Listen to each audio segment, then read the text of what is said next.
liwanag at ang dilim. Sa isang kaharian na gawa sa puro ginto at kristal, naninilahan si Ate, isang Diyos na may pakpak na gawa sa liwanag at buhok na parang agos ng ilog. Siya ay kilala sa kanyang kagandahan at sa kanyang mapaglarong kalikasan. Ngunit sa likod ng kanyang ngiti ay isang puso na naghahanap ng tunay na pag-ibig.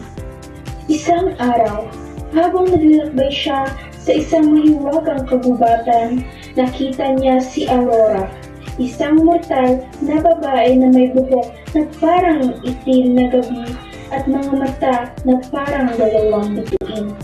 Si Aurora ay kilala sa kanyang kagandahan at kabaitan, ngunit siya ay nag-isa at malungkot. Naakit si Ate kay Aurora at nagpasa siyang ligawan ito, ngunit dahil sa kanyang pagiging Diyos, hindi niya maaaring ipakita ang kanyang tunay na anyo kay Aurora.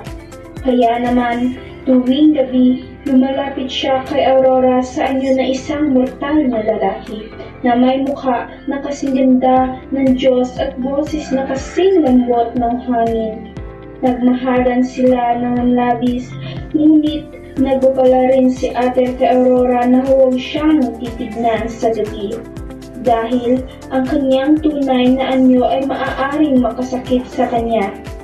Ngunit dahil sa pag-uusisa, isang gabi ay tinignan ni Aurora si Ate habang natutulog. Nakita niya ang kanyang tunay na anyo, ang kanyang mga pakpak na gawa sa liwanag at ang kanyang buhok na parang agos na ilog. Natakot si Aurora sa makita at tumakas siya. Hinabol siya ni Ate, ngunit hindi na niya naibalik ang tiwala ni Aurora. Naglakbay si Aurora sa iba't ibang lugar, naghahanap ng paraan upang maibalik ang pagmamahalan ni Ate.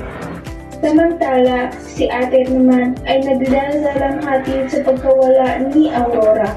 Sa huli, sa tulong ng mga Diyos at Diyosa, nagkasundo sina Ate at Aurora.